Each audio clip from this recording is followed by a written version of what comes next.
have one apology from Andrew Ling, and unfortunately another co-opted member, Cosette, was pinged yesterday by the infamous NHS app, just like what happened last time, which is hugely frustrating. She was hoping to get her results back and so is unable to attend.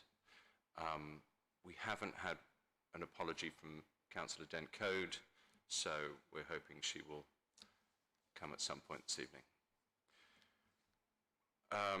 Declarations of interest?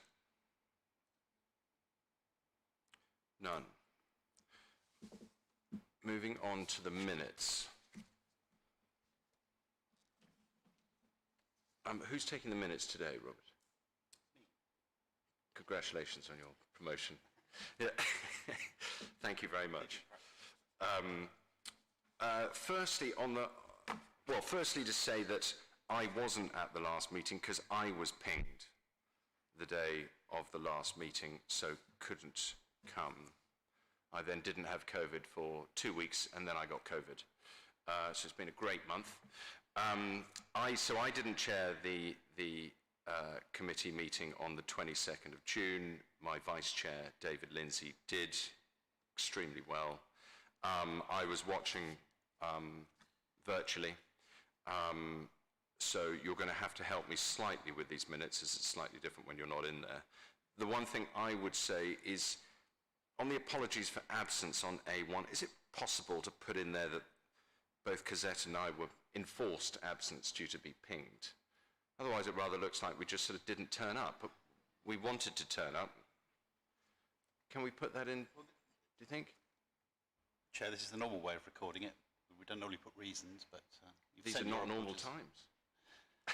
Okay. Okay. I can record it in the minute of these meetings. Yeah, I think it'd just be nice, you know, obviously it goes down on your record of attendance and everything like that, the fact that you weren't allowed to attend is slightly galling. Any other comments from members? Yes, Liz. Okay, thank you, Chair. I just recall that on A8, the draft statement of accounts, that I made a comment about the governance statement being at the end, and also the fact that there was nothing on risks or outlook. Chair, is it okay to come back on that particular? So in terms of, there were quite a few comments made around the draft statement of accounts. So the final version will be coming back to committee in September, and it will be picking up all of the questions and comments that were made at the last meeting. Okay, just to follow on to that, also on A8, you're also going to include in there, Taryn, that the chair proposed that large sums were paid out in compensation to the former interim deputy chief executive. That's also on your list to do for next time, is it? Yeah, if I could just come back on that one immediately. So that was an error in the publication of the draft statement of accounts. So the word interim, I think, was quite misleading.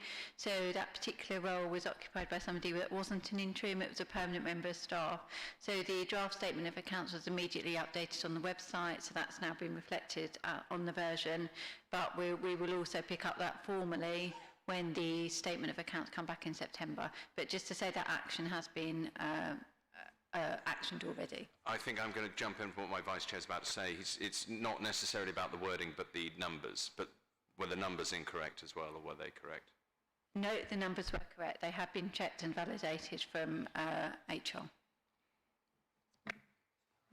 Point would be, I recall there being an issue about the terminology of his title, which you're absolutely right, has been updated, but actually, and we haven't got the numbers in front of me and I can't remember, but the compensation for loss of office was significantly the largest single amount of any of the payments, including salary, to any of the senior officers. And I think we felt at the time that it would be helpful to have an explanation as to why it was so large. Yes, apologies about that. And I could kick myself for not having the detail in front of me, but we have followed up on that, so I will make sure that that comes out and updated in the minutes that come out from today. So I'm not particularly interested in the minutes, I'm just interested that actually in the accounts themselves, that point has been noted and acted upon. Thank you. Anything else? And anything else on the sort of action items on here that haven't been picked up in the action tracker that anyone can see or haven't been performed? As Councillor Dent-Code's not here, David, on A13, did you have a conversation with her? No, Chair, but I have reached out to Councillor Dent-Code so we can arrange a meeting with her. But you have and reached we'll out. report Thank back. you very much. Thank you. Okay. Oh, sorry, Liz. Sorry, thank you very much. Yes, just on the action tracker, I'd asked in A3 about the anticipated report on the Risk and Control Board, and we were advised this would be brought to the 22nd of July meeting. It's not here, and I just wondered, and it's not, nor is it on the action tracker.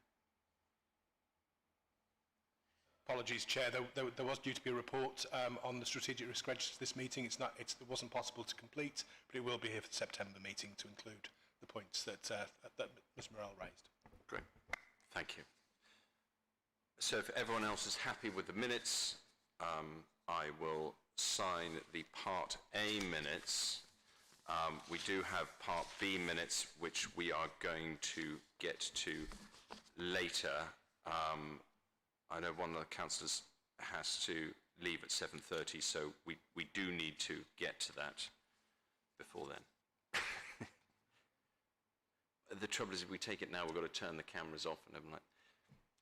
Is anyone in the chamber who's not? Okay, you happy with me? Is everyone happy with me signing the Part B minutes, but I want to have a discussion regarding them at the end? Yep, then I will sign Part B as well.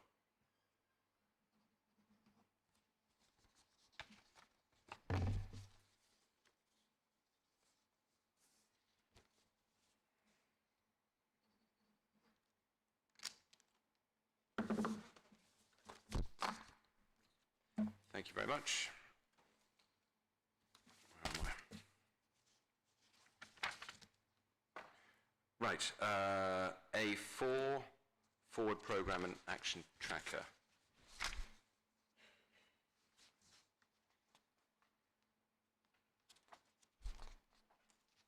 That came in slightly late, so it's not in the original pack, but it's on your desk. And was emailed out. Does anyone have any comments on that, or would like David to talk through anything on there? If I can just make one observation, Chairman. The Grenfell expenditure report, Taryn, what you've produced is much clearer and contains much more than there was before.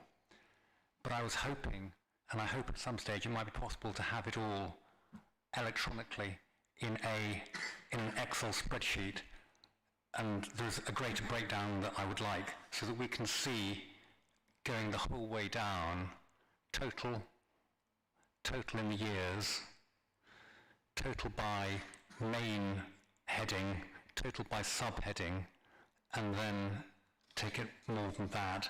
And if you save them, then we can't play, well, we can play around with them, but we can't make them unofficial. But actually, it would be a very powerful way for this information to be displayed. Yeah, thank you. And I can confirm that that spreadsheet does exist. That's exactly what's been used to produce the report, so it is here. It's probably extremely detailed for a public version of the report, so we'd certainly welcome the opportunity. I can password protect it, and we can perhaps meet outside of the meeting and I can talk you through it in a similar way. I've done something similar for another project and a piece of work which I'm doing some work with Emma Dent-Code on, Councillor Emma Dent-Code. Very happy to meet afterwards. Great, thank you. A5. Just to reiterate what the Vice Chair just said, I think this is a significantly improved report which has been developed over the last 3-4 months since March. And I think we are reaching the point where we have got as much of the financial information as we can possibly get, subject to a spreadsheet, we can drill into individual numbers a bit more. But just to remember that the Audit and Transparency Committee, we are there to look at the numbers. We're not the Scrutiny Committee, we're not the OSC, although we do hope to have a meeting with them in the autumn where actually we can cross over with them and ensure that nothing has fallen through the gaps and share both the information from our committee and the OSC committee. Ian, thank you. I think this is probably for Taryn, so I'm going to ask this to you, Taryn. The final sentence on page 2 of this A5, 3.2, given the varying nature of spend over period and the ongoing improvements in process for recording and categorising each year, how spend was coded and referred to does vary between years, and it is almost impossible to have a single set of spend categories over the whole 4-year period. That may be the case, but what's the best that you can do, acknowledging that, so that we can have broad comparatives? And it might require a bit of reperformance, and I'm not asking for a huge amount, but if they could be accurate within 100,000 or whatever, and it may just be a question of looking at the half dozen largest items and seeing under what caption they should go, and then reallocating on the basis of those proportions or similar, so that we get as robust a feel as we can for the comparatives. And if it's only accurate to within 5% rather than a 1% materiality, if it's nearer to 8 or even 10%, it would actually be very interesting to know what the comparatives look like, given how interested people are in it. Thank you. So if I could just briefly come back on that. So just to put that into perspective a bit more kind of as an example. So obviously in the immediate aftermath of the fire, all of the costs that were incurred were essentially going to one code. So we have actually done some of that exercise, and we've broken that down into probably, I would say, about 16 broadly comparable categories over the last kind of 4 years. So we have done that to some extent, and you'll see that when you kind of go through the spreadsheet. I think the purpose of that particular sentence is that each year we got tighter and tighter in terms of how we recorded information. So if you were to take housing, in the very first year we would probably have seen, I don't know, all emergency accommodation together. Second year, we would have tightened up on that. We would have separated against different categories. Now, we've gone back to the first year and recategorised accordingly, but it's not an exact comparison. So it will give you a broad indication, and then obviously going into year 3, we have the recovery strategy, which is where we separated out Grenfell recovery and corporate. So again, you've got a kind of a different presentation of the figures. So I think that's kind of where the direct comparison isn't always possible, but certainly at quite a high level, in terms of kind of some broad 16 categories that I've got in front of me here, that comparison is possible. But I would just say some caution about that direct comparison. I think it will give you what you need, but recording and how information was presented did change year on year, so that comparison wasn't always possible. Yep. We did, yes. Through all of this, we did change accountancy systems. So there were lots of challenges, but I think it would give you that comparator that you want.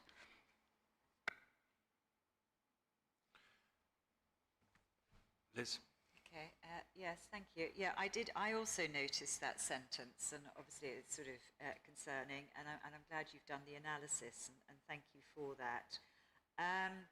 I think also the fact that we've got this does give, we're still to decide on it, whether or not we need to have some independent scrutiny.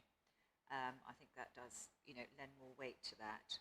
But the other thing I wondered is looking at the comparisons between 2017-18 and 2018-19, I would expect housing to reduce by nearly a half, which it did. Social care and well-being went down 25%. Site and premises 25%. But what I didn't understand is why support costs reduced by 61%. Because I would have thought support costs would be ongoing. So one of the main reasons, so in the immediate aftermath of the fire, the council did commission some external support from a range of different agencies that were mainly in place during 2017-18. But by the time we got to 18-19, so kind of the external consultancies, so in the table on page 13, certainly those two top lines, the staffing costs where we had all of the key workers in place that were doing that direct support to those that were impacted, and also the external consultancy support costs. We did bring in a range of different agencies to help us in our response. Those are probably two of the main areas that started to fall out in 2018-19, where we were providing a lot of that support ourselves internally. Yep. Thank you for the geographical location breakdown on page 8. That certainly helps, but I believe you have something even more whizzy than this, where you can show us on a map with presumably red dots or something like that on it, where these are, and I think that would be quite a useful graphic. Yes, absolutely, and I'm going to circulate that after. I was hoping it would be ready for today. It was ready, I think, but David and myself looked at it and it was probably a little bit too detailed that we would want to share, so we're just going to bring it up a slight geographical level so that it can't be identified particular homes, so it had particular rows on, so we're just going to do it by ward boundary, so that process is in place and we'll circulate it after, but it will give you exactly what you've described, a map of the borough with some dots, obviously where those properties are, but also what it does do is pick up those that are out of borough as well, which you can see in the bottom part of that table. But I think the main point of interest, I think, is those that are within the borough, is the geographical location that you're looking for.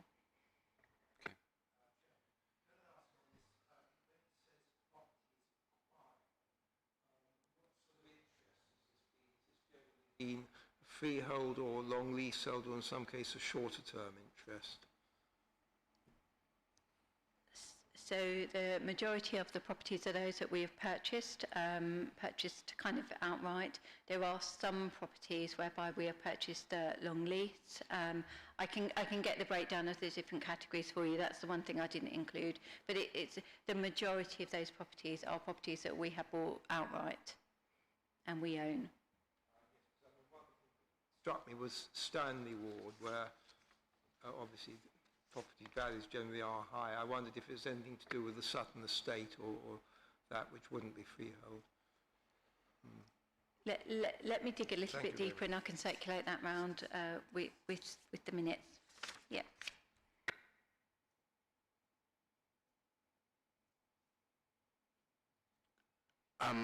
So now we have this report and we seem to be reaching our sort of point of satisfaction. What are we going to do with it? Certainly, I think the first thing is it needs to be shared with the OSC and the committee members there. They need to have sight of this, and that will aid our discussion with them when we hopefully have a joint meeting in the autumn. The second thing is, as we have discussed before, this is an extremely sensitive report with a lot of interest, and I do believe that we need some form of independent verification, as it were. My suggestion is we speak to our current auditors, who are independently appointed, i.e. it's not like a corporate where we appoint the auditors, they are independently appointed to do the audit. It's made slightly complicated by the fact that they audited the last 2 years and not the previous 2 years. But whether officers can have a conversation with Grant Thornton to see if they would be able to provide, let's call it a comfort letter, that they have seen this report, they have been through this report, and that they have sampled and verified the numbers with the officers. And they are happy that it is a true and fair reflection of the facts. Thank you, Chair, and I can confirm that those conversations have already started with Grant Thornton, and we were, how the next steps are, we were going to wait to see the outcome of the discussion tonight and this particular report, then I would have a further discussion with them. I think that there is probably two elements to that. One is about doing some kind of an update note to the committee in terms of how they go about their external audit process, the approach that they take, some examples of the testing and sampling that they would do, so to give you some assurance over the figures. And then what warrants a further discussion with them is what they can do in terms of this particular report. So let me take that away, because they've audited all of the figures because they appear in the statement of accounts. So there might be something about that assurance that the figures that we are seeing in this report align with what is presented in the statement of accounts, which we know that they have externally audited. So now we've had this discussion today, let me take that away and have that further discussion with Grant Thornton, and perhaps liaise with you directly, Chair, and with David about how we bring something forward in September. And also make them aware that we recognise that there will be a caveat in there that KPMG audited the first 2 years. But that is what it is. Emma. Apologies, Chair, I came bang on time, good time for 6:30. 6:30, I'm so sorry. I missed the best bit, didn't I? Well, not yet. So we're on A5. Okay. On the Grenfell report, which we have been discussing, so you're here in time to make comments, suggestions like that. I hope you just heard my suggestion on having our auditors giving us a comfort letter on these numbers and what this report reflects, and that we're going to share it with the OSC committee so that when we have our joint meeting with them, we ensure that there's overlap. I've got a couple of questions. Go for it. It's now the right time. I do apologise again. I just hadn't seen that it was 6. My fault. There were just a few things. One of them was the use of some of the reserves. We've had for many, many, many years local authority something business investment report, regeneration reserve we called, which is £40 million, which was, and suddenly it disappeared, and I asked where it had gone, and it had been sort of subsumed into the Grenfell Reserve. Not that I specifically have a problem, but there should have been a process for that, which I wasn't aware of. I don't know if that process was followed correctly, because we'd been following that, and we'd sort of every year our alternative budget have been using that for actual regeneration in North Kent. Just to confirm, that's on page 6, presumably on table 6, is it what you're referring to? So it's just generally the issue of how that reserve got into the Grenfell Reserve. I mean, that was just, there may not be an answer for that. Another issue is I'm a bit concerned with some of the comments is where there's obviously huge difficulties keeping a tab on everything in the first few months, which is fair enough. But there are comments that because things are happening over here and over here and over here, it's difficult to get a strategic overview.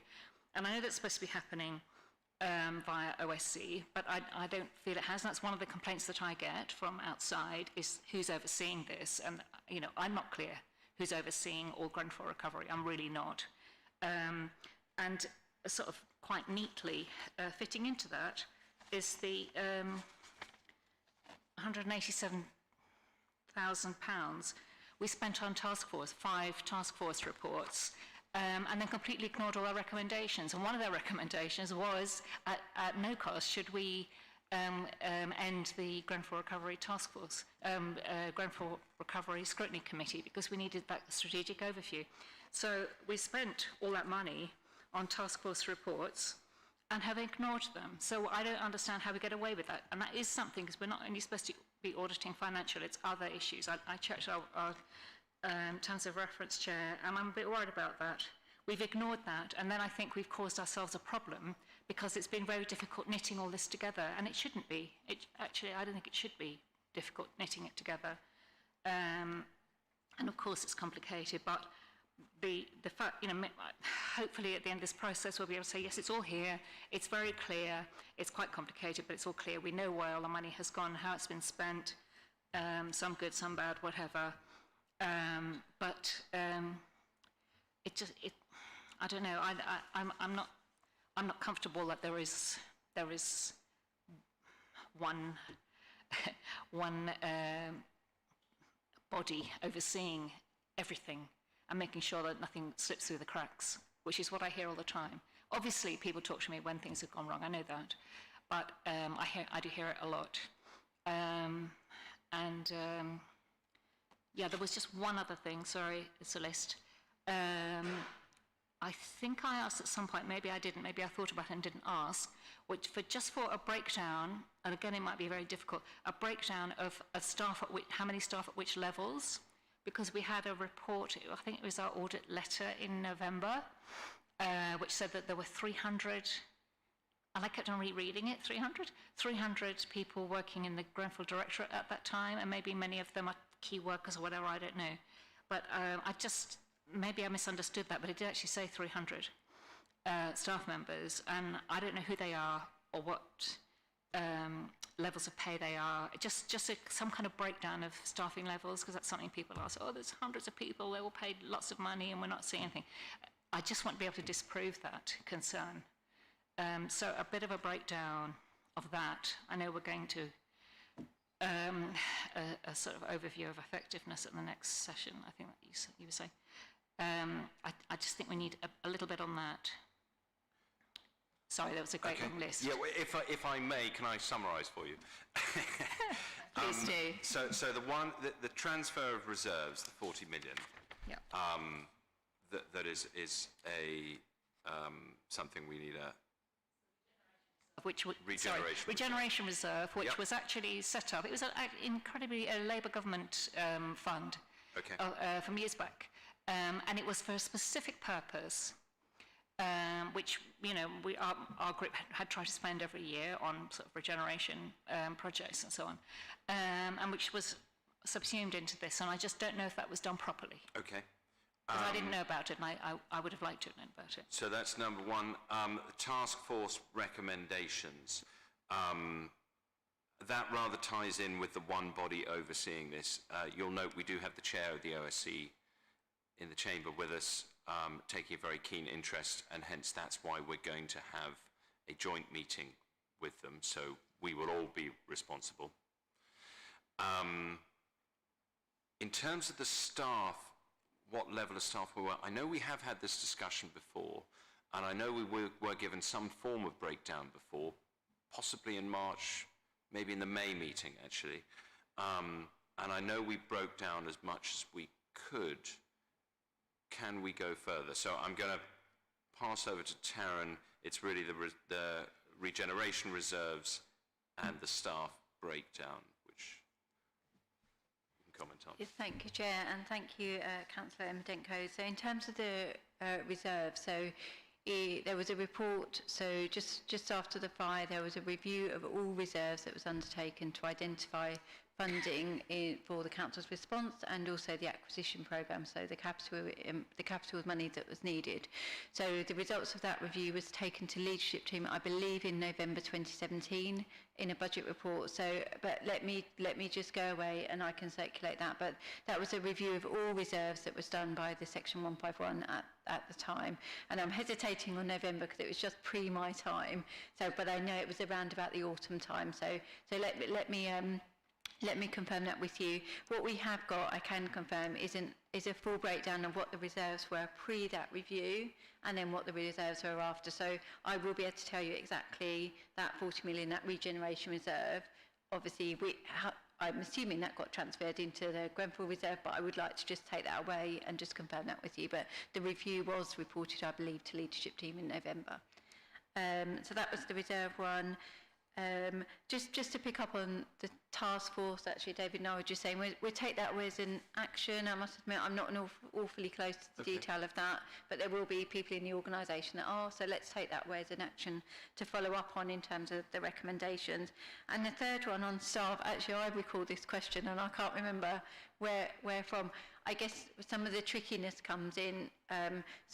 Just before I answer that one, actually 17-18 and 18-19 expenditure, which you can see in the report, and just generally our response looks quite different to what we report for kind of 19-20 onwards, which is the recovery. So I think that question is a lot clearer and a lot easier to answer from 2019-20 onwards under the recovery strategy. But let me take that away in terms of 2017-18 and 18-19. I believe I can remember asking that question. It wasn't quite so easy to answer because it was a real combination of staff from other authorities that came in to support with the response. It was agency, plus it was our own staff that were redeployed, and I think that where it gets a bit complex. But I think we absolutely should be able to answer the question for 19-20 onwards quite fully. I think it was the audit letter where it said that there were 300 people in the directorate, which I found, bemusing. If that's so, I just want to know what they're doing at what pay level and so on, because that's something that people complain about, and I'm sure it's perfectly justified, but I want to be reassured with that. Thank you. If I could, Chair, just to follow on the point about reserves, Taryn's right that there was a review done by SIPFA of the Council's reserves by Chris Buss. And I think, if you recall, the committee requested a financial resilience review, which PwC undertook subsequently, which I think also picked up on reserves. So we'll go back and revisit that and circulate information from that to the committee as well. Okay. Chair, can I just...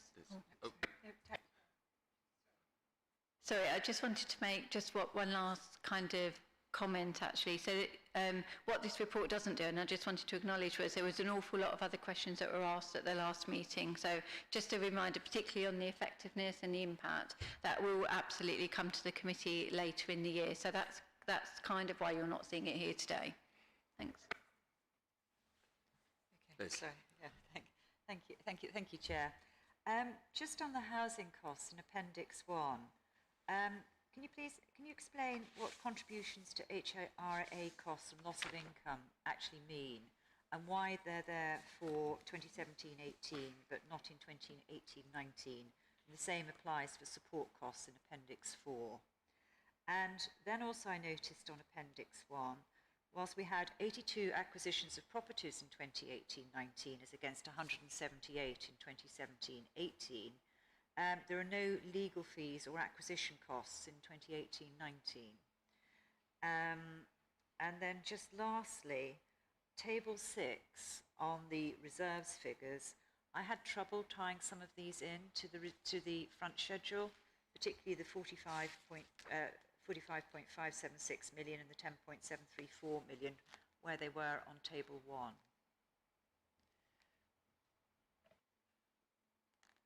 If I'll take each of those in turn. So in terms of the on-table Appendix 1, so page 9, so the housing revenue account is it's a separate ring-fenced account to the general fund.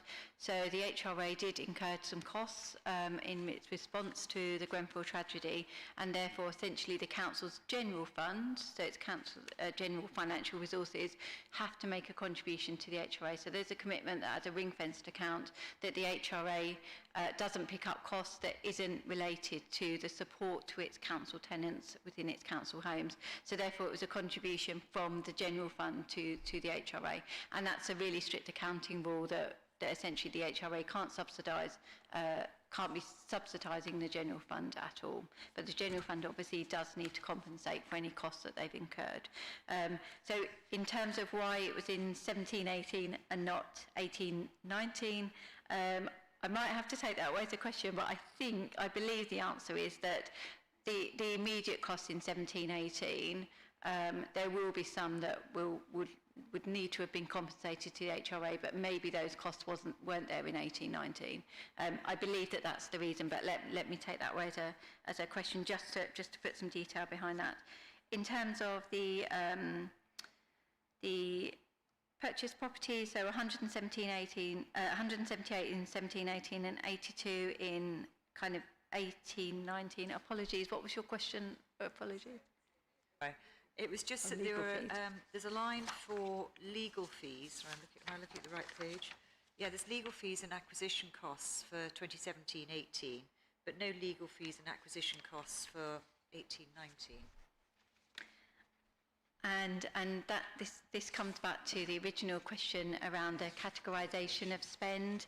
So in 18-19, a proportion of the legal fees, so you can probably see those in Appendix 5, so they were kind of labelled as kind of corporate costs, and this is where in 17-18 legal fees were classed as support costs, but obviously by 18-19 it would be recategorised as corporate costs, but you'll be able to see that in the table. But there will be some legal fees. It's just in terms of how it was presented in 17-18 and 18-19, and just to finish off that particular one, what we've tried to do is make sure that the figures that we're quoting in this report can be tied back to the statement of accounts. So quite often we've used the categories so that they can be verified in the statement of accounts, and therefore you will see through the spreadsheet exactly how it all matches, but we've tried where possible so that anybody external that looks can absolutely see that these figures do align with what we published in our accounts. And then the third question on the reserves, tying back to the table, they should do. So let me take that away. There will be a reason why there isn't, because that was one of the checks that I did. So let me come back with you on a response. But absolutely, I could certainly tie back the figures. So apologies if it's not immediately obvious, but we can take you through the breakdown. Okay, thank you. David? Ian, you alluded to different people, or in general, to this document being sensitive because of what it is. I just want to know, Taryn, have you shown this and talked about it with David O'Connell and Abbas, whose surname I cannot remember, given that they are involved and close to it and all the rest of it? I haven't discussed this particular report with them. That is Have they got a copy of it? So Do you know? I haven't sent a direct copy to them, but I can certainly do that immediately after this meeting. I mean, the published report, but I obviously need to notify them that this report has been published. Yeah. I think we need to send it out to everybody who spoke in the March meeting. We have their contact details, so we can send that out. And just one final question from me, which I've been trying to rack my brains whether I've seen this before. But on table 6, 23.4 million insurance refund. Now, I know we've always sort of skirted around the sensitive topic of insurance because it hasn't been finalised, etc., and the inquiry, blah, blah, blah. What is that? What does insurance refund mean? Insurance claim or claim paid or? So, Chair, that's the money that the council received in respect of the property insurance for the tower. Right. So that claim had already been settled, and that money went back then to the Grenfell recovery Got budget. it. Okay. And that was settled because normally that would normally go It- to replace property, but Yep. the decision was made to put that into Grenfell recovery. I see. So that went in there. Yeah, I didn't know that. Great. Thank you. But that's clear. And that part of that decision was because we'd already purchased the properties, so the refund was to purchase properties, but actually those properties had already been funded by council resources, so that's why that decision was taken. But it's there funding the recovery strategy over the next 3 years. Good. I understand that. Great. Well, if there are no more questions, we can move on to a 6. I see Mr. Dawson's not here, presumably with his feet up in the sunshine, a well-earned break. So, Mr. Triggs. Thank you, Chair. So the report covers the first 3 months of the new financial year, 1st of April to 30th of June. The first page confirms the economic background where the base rate has remained at 0.1% and is projected to do so for quite some time. There is an update I can provide on the CPI inflation rate, which is, has risen to 2.5%. So that is ringing slight alarm bells, and it was picked up at the previous audit committee meeting by the chair at that time as to giving some concern. The latest advice from the Bank of England is resistance to increasing interest rates to counter that inflation increase over the cycle of that inflation. It just depends what type of inflation it is, whether it's cost inflation, which would fall out after 12 months, or whether it's the type of inflation that's induced by rising demand, people's capacity to spend, which would push prices higher because of the demand curve. Excuse me, Mr. Triggs, quick comment. You don't mean a different sort of inflation, either positive inflation or negative inflation? No, demand side or supply side inflation, as I remember from my economics days. Yes, from my economic classes, it's cost push or demand pull. that's how positive or negative. The point I make is that for a long time there was talk about prices falling, which is negative inflation, and you're now talking about demand push and so on. And whilst I accept that, actually, within 3 months, the terms of discussion have changed very markedly. It has been a swift turnaround, yes, agreed. Paragraph 2.6, we set out the latest interest rates with regard to borrowing. Those have actually come off somewhat in July, so you can see the bank rate 0.1, but in terms of borrowing, the 50-year Public Works Loans Board rate has decreased to 1.71% from 2 in June, and all of those rates have come down by 30 basis points. So it does raise the opportunity for conversations with the Executive Director for Resources in terms of possible borrowing opportunities, given that rate has come down significantly. So in terms of the borrowing strategy for future capital expenditure, at those rates, it certainly requires a conversation and a re-look at the strategy. Moving on to part 3 of the report. So this is the Treasury position, again at the 30th of June. Borrowing portfolios remain the same. The investment portfolio of cash has increased slightly over the 3 months, so stands just over 170 million as at the end of June.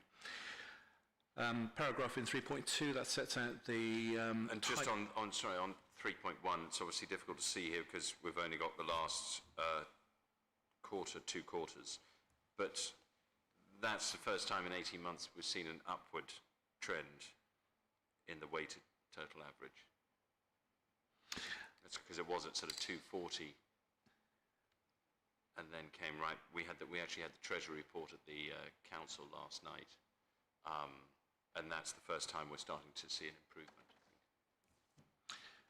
Sorry, Chair, are you talking about the actual amounts in the investment portfolio? Well, the net cash balance. Oh, I see. I think March last year was negative 20 million and went all the way down to negative 91 and is now moving back in the right direction. Is that a trend we're anticipating that is going to continue now? Business rates are getting paid and things like that? Yes, I mean, there are 2 main factors involved in the levels of cash. One is, as you say, the level of non-domestic rates and council tax that the council is collecting, which should see a recovery this year from the woes that we experienced last year. The other aspect is the capital expenditure, which at the moment is financed from our internal reserves of cash. And at some point in the future, there will be conversations as to further borrowing taken out to fund that capital expenditure. So the internal borrowing is a temporary position only. Paragraph in 3.2, that sets out the analysis of the types of investment where the cash is invested over the short term. So you can see the different types of rates that are possible. With banks, it's around 0.12%. Other local authorities, slightly higher at 0.22%. And then liquid money market funds is much lower. So it's around 0 to 1 basis point at the moment. But that obviously is required for liquidity in terms of having access to cash to pay off the necessary creditor runs that are undertaken every day. Paragraph 4, that sets out the Treasury Management Strategy for 21-22. So it's based on the assumption that we will be in a low interest rate environment for the foreseeable future, despite the inflation rate increasing. And then the weighted average rate of investment that we've achieved over those 3 months in comparison with the average 7-day rate, which has been slightly negative over that time period. So in terms of the average for the quarter, it's around 0.09%, 9 basis points, which historically is very low. And then Treasury borrowing in paragraph 5, as discussed, that has remained stable, but there will be conversations to be had on future loans to be taken out. So in terms of compliance with our Treasury limits, that's set out in section 6 and also Appendix A, where there's been no breach of any of the limits or prudential indicators that we set ourselves. And then Appendix B sets out the investment counterparties used as at the end of June. We have 3 local authority counterparties set out at the top of the table in Appendix B. Interesting to note that Slough Borough Council becomes the latest local authority to issue a Section 114 notice. So that was the week before last, becomes the 3rd local authority. So slight concern as to whether that is a trend for the future, but obviously a local authority would issue such a notice if it felt it couldn't set a balanced budget or stick to its budget. So that concludes the report, Chairman. Thank you very much. Any questions? Yeah, I don't understand what that notice means. I'm sorry. The Slough. So, Chair, if a local authority has issued a Section 114 notice, it's issued by the Chief Financial Officer that in his or her opinion, the local authority cannot set a balanced budget, cannot meet its expenditure with its income, and is facing serious financial difficulty. So in recent years, Northamptonshire County Council became the first to issue such a notice. Croydon was second, but last year, and Slough Borough in Berkshire has become the 3rd.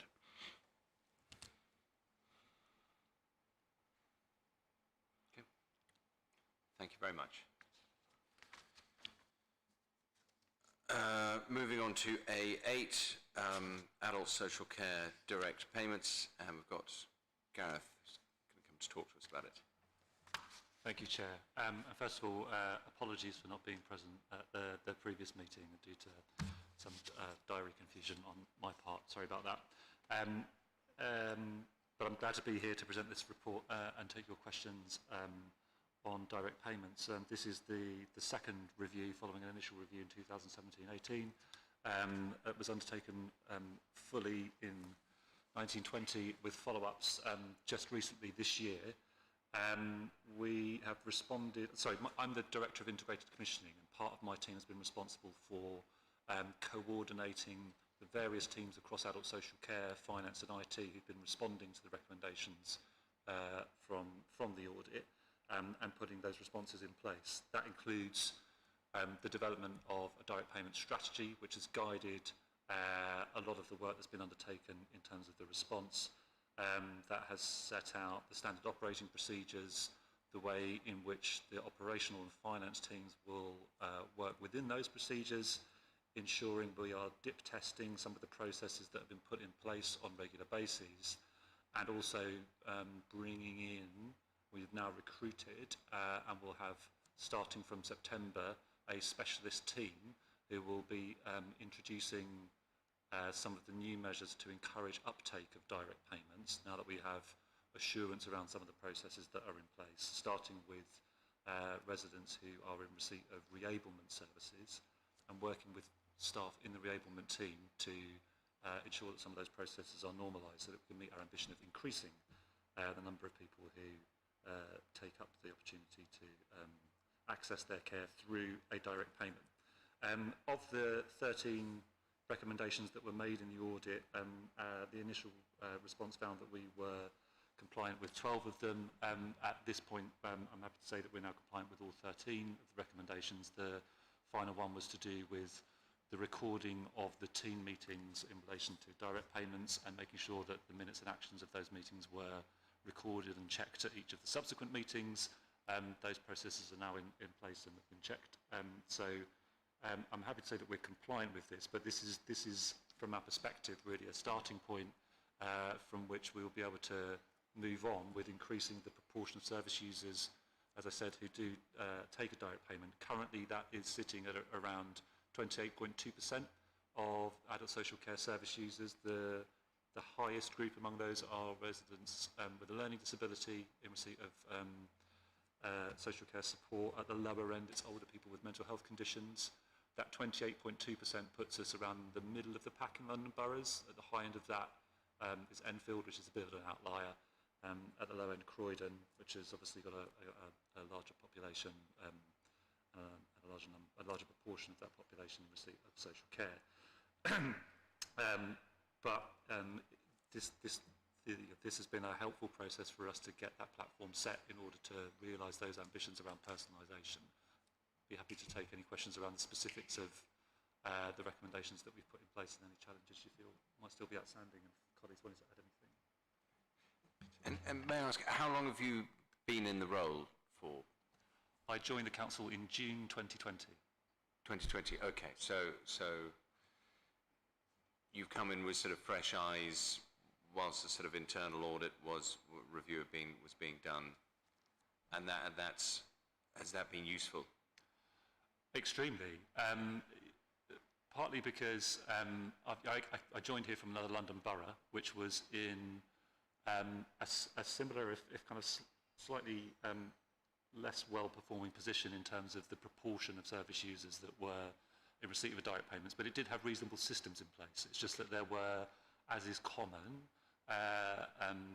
reluctance among some service users to undertake the responsibilities of being an employer in relation to receipt of a direct payment, and hadn't necessarily got the clarification around those roles and the support that was available for those residents and service users should they take receipt of a direct payment. But seeing the processes that are being put in place here and the challenges that the audit had put to that, I think from my perspective, coming in with a fresh pair of eyes was, as I said, really useful in terms of giving us a solid baseline from which to realise the ambitions that are in the direct payment strategy to increase that proportion.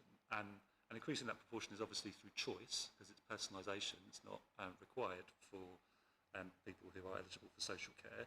But it does, in my view, as the Director of Commissioning, give us the opportunity to meet our Care Act responsibilities more readily in terms of being able to manage and stimulate a market of provision, because the kind of crucial role for other bits of my team is around making sure that the organisations that people might purchase their care from or their services from through their direct payment is in the right shape and is set up and function in a way that is ready to address the needs and interests and preferences of people in receipt of social care.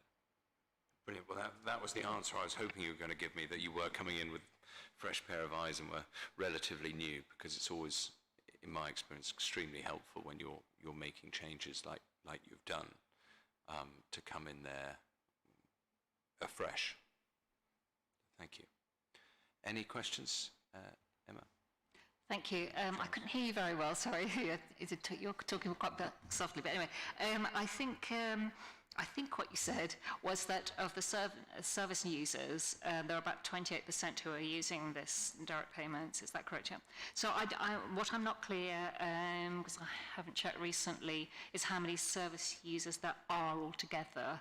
I know at some point we had, I think it was about 1,500 or more, and that reduced over time, and it was quite a difficult time for some people. And then, having been through all kinds of battles with people, feeling that they should go on direct payments and finding the whole process very, very difficult, especially if they're not well. I know what a battle it can be. And some people felt they were being pressurised, maybe unfair. But I would very much like to know how many actual people we're talking about. And I think you also said there that people with lower degree of needs or something. Maybe you can just fill in for me because I didn't quite hear what you were saying. Thank you. Apologies if that wasn't being clear. In terms of the numbers that the 28.2% represents, that's from an overall figure of circa 1,200. Our numbers at present are around 338 individuals in receipt of a direct payment. I think the point I was making in relation to the different categories of care, or kind of care cohorts of people in receipt of direct payment, I was just giving some examples of where the higher proportion of people in receipt of a direct payment is, and that's generally people whose primary support reason is learning disability. It tends to be more common that people with a learning disability would take a direct payment to access their services, and at the other end, less common amongst older people with a mental health condition. If I may, is that because people with learning disabilities have somebody to help them go through the process? Is that a family member or something, or is that not fair? Yeah, very, very much likely to do with that, and also to do with being of working age. So often younger adults who will be accessing services across the community, whereas older adults with a mental health need might be accessing a specific type of support in a care home or a day service. So a direct payment might be less attractive a prospect, but that's the sort of thing we might address through the strategy.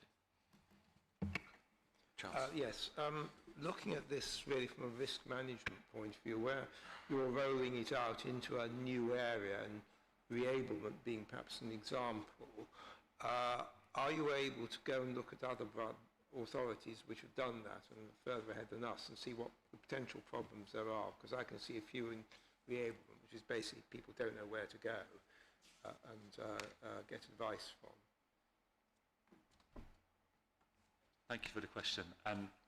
Yes, throughout the process of implementing the strategy, the team that's doing that and the head of service overseeing it will be taking regular opportunities to quality assure what we're doing. Part of that quality assurance process, I would fully expect to be looking at the way that other local authorities have done this, and particularly where they have either piloted or extended their approaches into specific cohort groups, and if we can make the comparison with reablement, that would be great.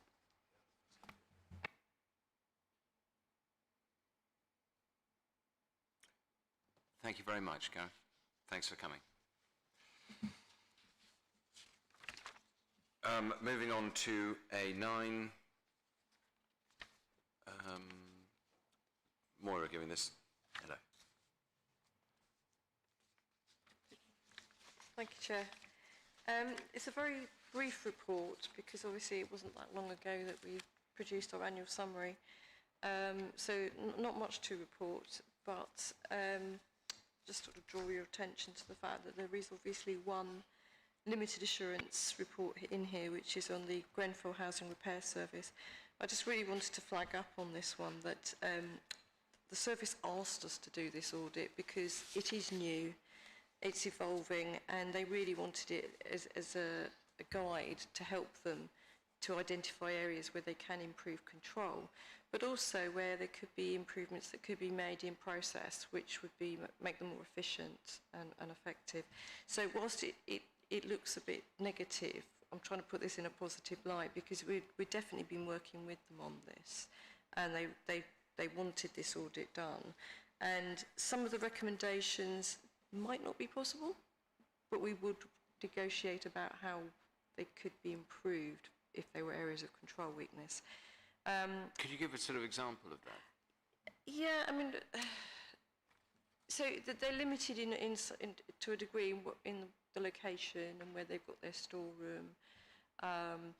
We've made some normal recommendations that you would make for managing and controlling stock. They may find that the stock is, you know, they've put cameras in now, which is good. The stock manager is in place now and he has access to certain information, but they don't have an effective stock control system. It may be that their stock is relatively limited and a good spreadsheet would do. But we need to see that really to understand, you know, you don't want to spend a lot of money on a complex stock control system when actually it's not that complicated. They do have access to procure items quite regularly from a provider that we have a contract with.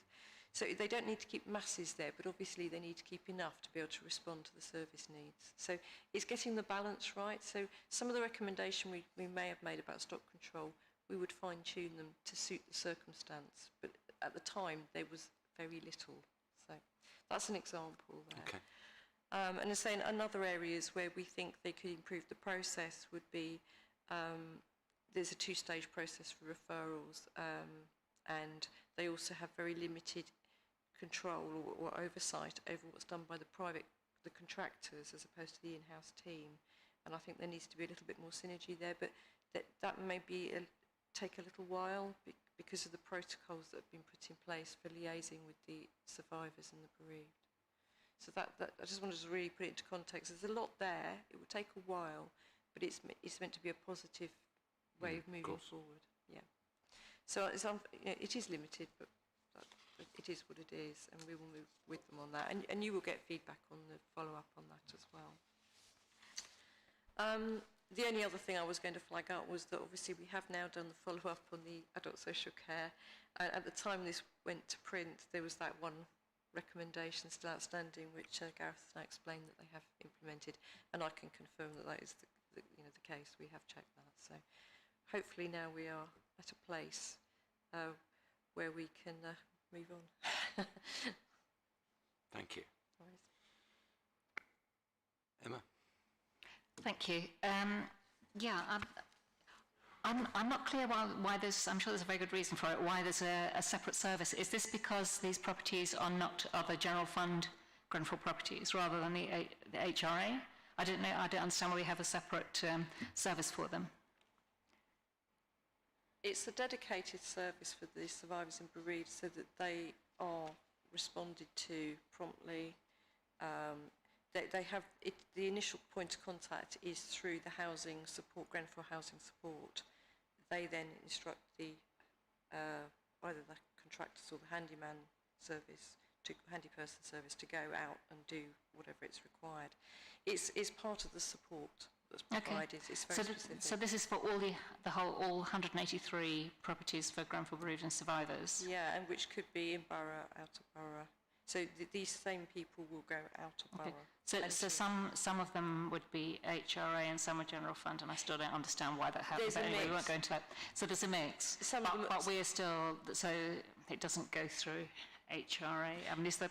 Some of them are residents association properties as well, which have been rented for the bereaved and survivors. So we would respond to those as well. Okay, I'm a bit confused about that. It just, yeah, I mean, the whole thing about getting people to do responsive repairs well has been going on forever and ever since I was on the TMO and came off, thankfully, in 2012.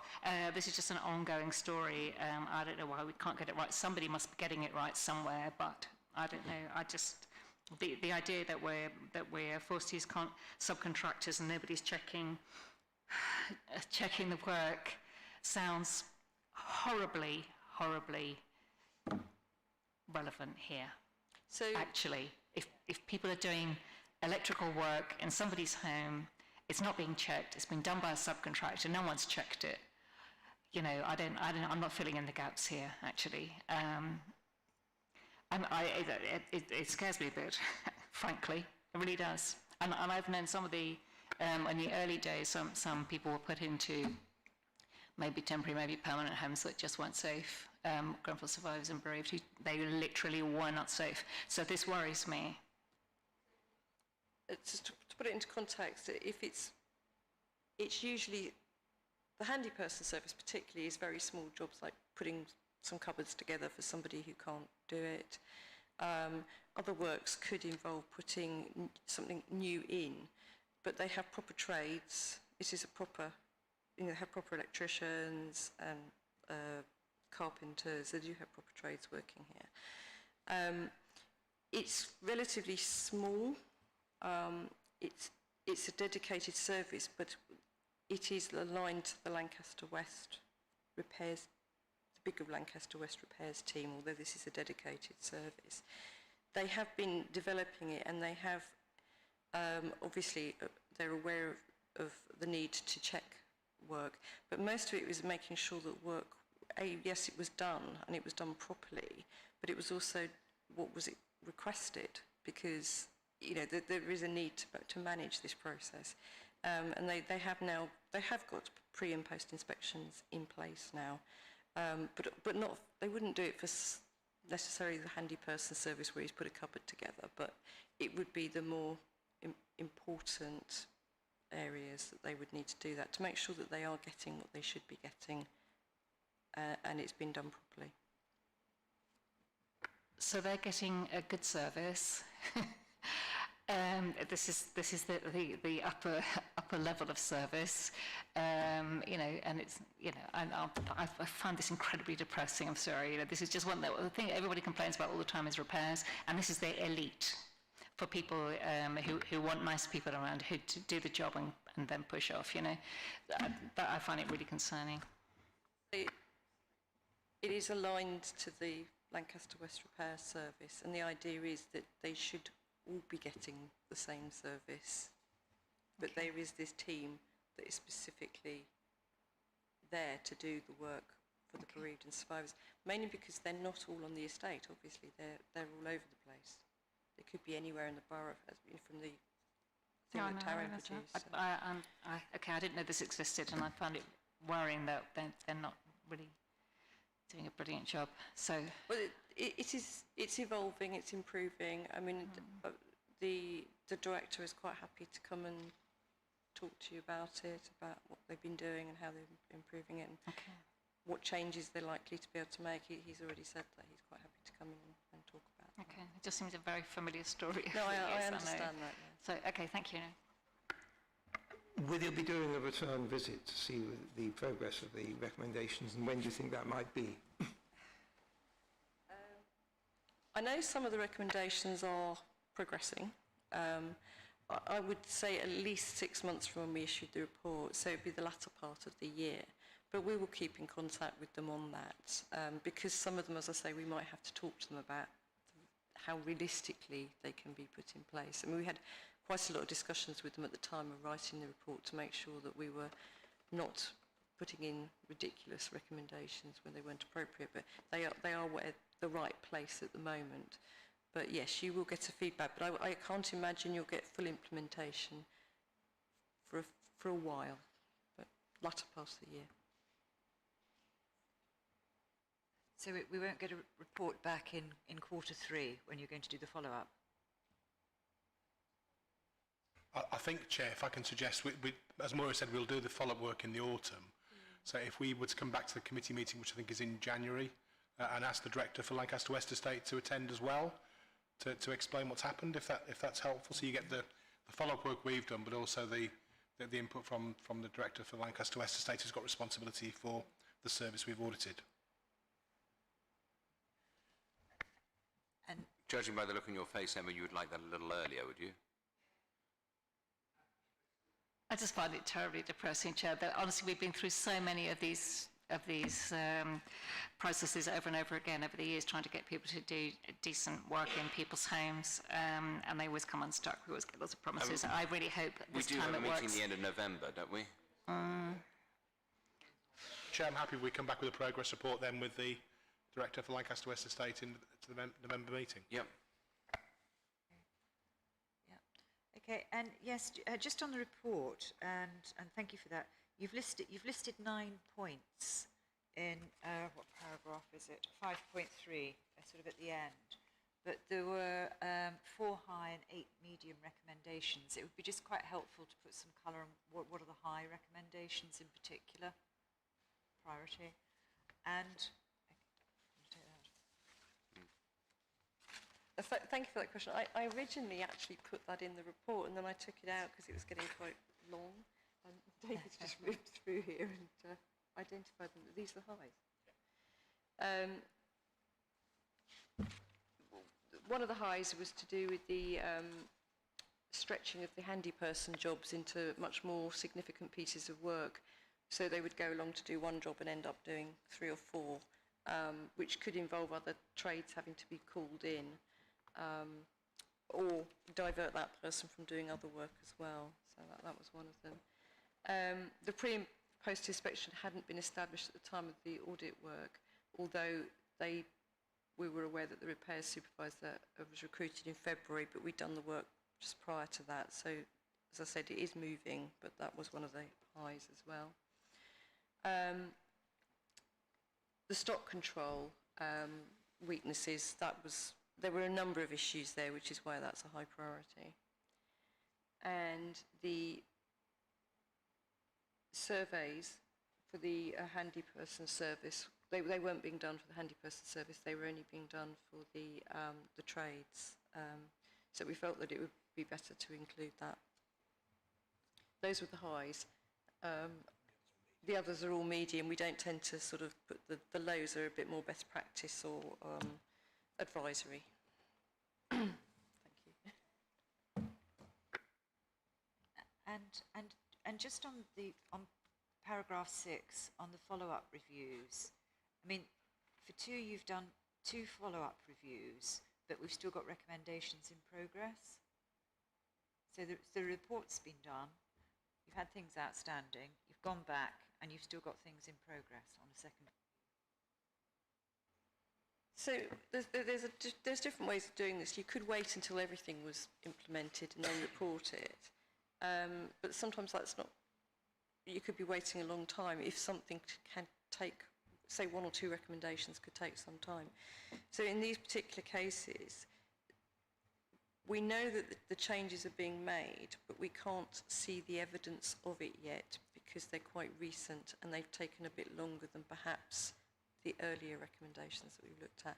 So we do go back. It could be a phone call, it could be somebody sending us something to prove something. But until we've got that, we can't sign it off, and we wouldn't. If there was a problem and somebody wasn't doing something, then we would raise that through the committee so that you would be aware of it, and we could then take that back to them and ask them to explain why. You're happy that this is work in progress? Absolutely, yeah. They are work in progress, yeah. We could probably sort of tag this on to any other business, but we are privileged to have somebody in the chamber who was on gold duty on the night of the floods, 10 days, 2 weeks ago.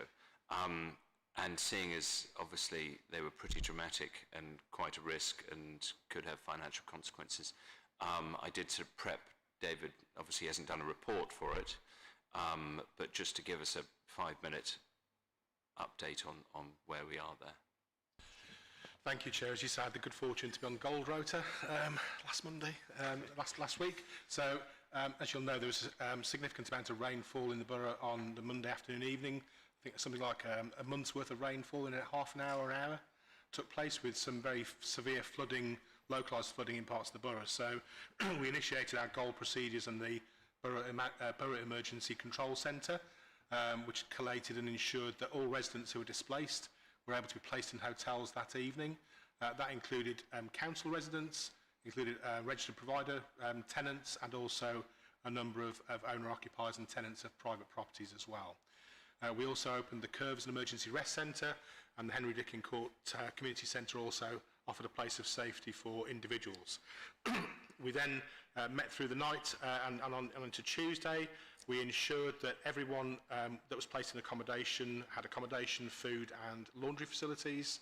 We then put in place arrangements to make sure that where emergency provisions, including toiletries and clothing, could be provided. And we also looked at the support we need to put in place for businesses, because a number of businesses were affected, particularly in the Portobello Road area as well. We engaged with our VCS, our voluntary community sector partners, to make sure that they were both okay in terms of impact, but also could provide support where that was needed. We worked through the week to make sure then that we reviewed those who were in hotels and to make sure they were getting the appropriate support, but also because the vast majority were actually registered provider tenants, that the registered providers actually picked up the lead in terms of making sure that support was being provided and that the cost for hotel accommodation and so on was being picked up. The council's refuse collection service also carried out a number of large waste collections, which at no cost to the council, which is really appreciated. And we began on Wednesday to survey both commercial and residential and commercial operational properties to start to establish the extent of the damage and the work that was needed. By the time we got to the middle of last week, on the Wednesday, we had 220 residents who were in local hotel accommodation, around 105, in 75 rooms across 3 hotels. There are estimates that some works may take several weeks or up to 6 months to conclude, and that work is being done now. As we were a couple of days ago, I think around 10 residents actually moved out of hotels back into their residential accommodation. We also had impacts for 3 of our schools, one of which had to close for the rest of the term. We had a care leavers hostel where the vulnerable residents had to be evacuated into temporary accommodation. Several other council buildings, including a day centre, a youth centre and 2 libraries, have suffered quite a bit of damage, as well as a number of commercial properties that we rent to local businesses and charities and community organisations. And we know that there are a number of other private businesses who are affected as well, and we're helping them and the businesses that are in our premises to make sure they access their insurance arrangements appropriately. It looks like, as we stand now, that this will be a significant claim for the council on its insurance policy in terms of damage that's been caused to property in particular. We initially had a universal offer for all residents who were affected, so they all got hotel accommodation, they all got food, and they all got the laundry facilities. We then stepped that back so that the RPs picked up for their tenants, and we then picked up council tenants and any other private residents who didn't have any form of protection or cover themselves. And we're working through that now. We've moved this week to a recovery position where things are going back into sort of business as usual processes, where housing management are coordinating all the accommodation issues, and we're working through to make sure that every residence that is ours or is a private tenant who hasn't got the means to survey the properties and to see what works need to be carried out in those premises. Now, because this was declared a major incident and because it involved a number of parties across the council working together, we're doing a sort of a post-event debrief exercise. So what we'd look to do is feedback to the committee at the next meeting in terms of what that debrief shows, and also actually to feedback to you in terms of the work that's been done in the emergency planning and resilience team generally to look at coordinating and managing these type of events as they happen. So hopefully that's helpful to the committee, and happy to pick up on any other questions that you might have. Well, I think I can speak on all of our behalves. Thank you very much. Not just for you being on gold duty, but for everybody who did what they could to help and get all the plans in motion as quickly as possible. And yeah, for some poor residents, it's going to be a long road of recovery. Thank you. I wanted to say we had 2 disasters in my patch, because we had the partial building collapse in Chesterton Road, and then of course this, and just to say, I can't believe I'm saying this, that from the feedback I've had, the council did a really good job. Hey. Yeah, I know, amazing. Somebody said the council had been amazing. I'm sure maybe not everyone thought that, but and the registered providers had been appalling. And one of them, Notting Hill Genesis, doesn't have a flood policy apparently. So I think that's going to go to housing and housing communities and make sure that that's dealt with. They don't step up. They are useless, and I think that's deeply a shame. But very well done for that anyway. And people felt cared for. So I know some services didn't go brilliantly at the curve, or whatever, I don't know. But people felt that the council was there, keeping an eye on them, and knew who they were. So Thank you. Thank you, Councillor. It was very much a team effort, so I know colleagues such as Taryn were heavily involved as well. I think it's something you're right, it was challenging the first 24 hours or so with the registered providers, but actually housing management colleagues did a sterling job to get them involved and stepping up to the plate as well. So that's something, again, as you say, you'd expect they would have provisions and policies in place to deal with such incidents. But the council led, and actually the officers in housing particularly were very good at making sure those RPs stepped up to the plate to do what they should do for their tenants. But we were keen as a council to make sure that nobody fell through the net to start with, that we picked everybody up and made sure that they all got supported. So thank you. That's really helpful feedback. Thank you. Well, I think that is an appropriate time now. I have that warm and fuzzy feeling to call an end to the proceedings for our summer recess. Yes? Before we do that, we're going to go into a quick part B. What have I missed? No, you haven't missed anything. Could you ask the committee to resolve to go into process on the grounds that... Oh, I have to read this out, do I? And they have to agree it, and then we can turn... Oh, I see. Okay. Okay. So this is to end the part A of the meeting. Thank you very much, everybody. And then I would like to go into part B. So the Audit and Transparency Committee will resolve to exclude the press and public from the meeting